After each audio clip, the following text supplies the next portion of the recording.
ولا يكونوا كالذين أوتوا الكتاب من قبل فطال عليهم الأمد فقست قلوبهم وكثير منهم فاسقون. اعلموا أن الله يحيي الأرض بعد موتها قد بينا لكم الآيات لعلكم تعقلون.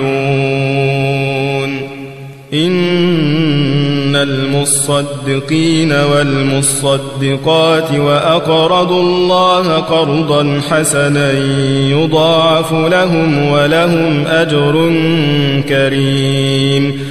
والذين آمنوا بالله ورسله أولئك هم الصديقون والشهداء عند ربهم لهم أجرهم ونورهم. والذين كفروا وكذبوا بآياتنا أولئك أصحاب الجحيم.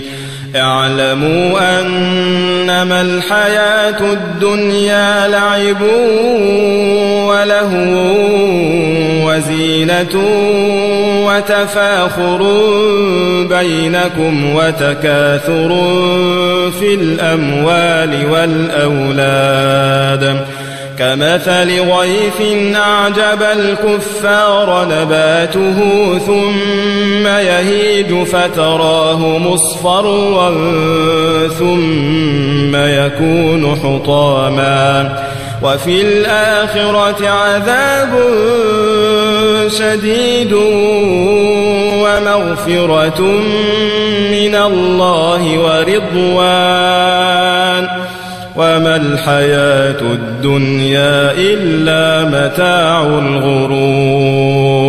سابقوا إلى مغفرة من ربكم وجنة عرضها كعرض السماء والأرض أعدت للذين آمنوا بالله ورسله ذلك فضل الله يؤتيه من يشاء والله ذو الفضل العظيم. ما أصاب من مصيبة في الأرض ولا في أنفسكم إلا في كتاب من قبل أن نبرأها إن ذلك على الله يسير. لكي لا تأسوا على ما فاتكم ولا تفرحوا بما آتاكم والله لا يحب كل مختال فخور. الذين يبخلون ويأمرون الناس بالبخل ومن يتول فإن الله هو الغني الحميد.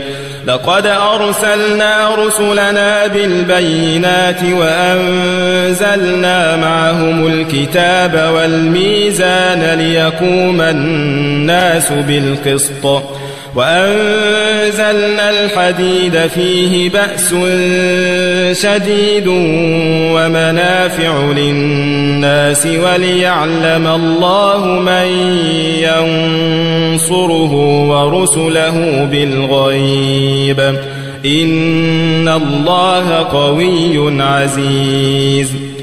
ولقد أرسلنا نوحا وإبراهيم وجعلنا في ذريتهما النبوة والكتاب فمنهم مهتد وكثير منهم فاسقون.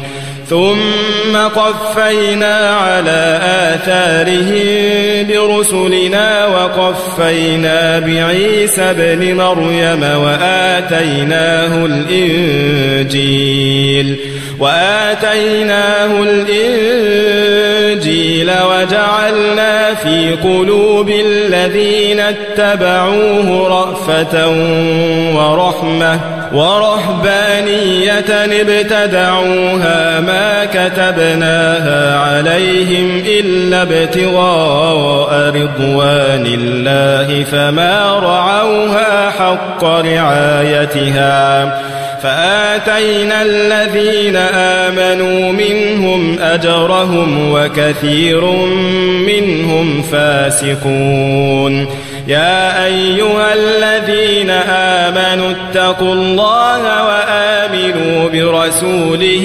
يؤتكم كفلين من رحمته ويجعل لكم نورا تمشون به ويغفر لكم والله غفور رحيم لئلا يعلم أهل الكتاب ألا يقدرون على شيء من فضل الله وأن الفضل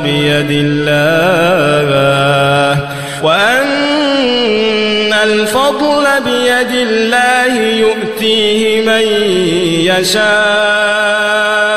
والله ذو الفضل العظيم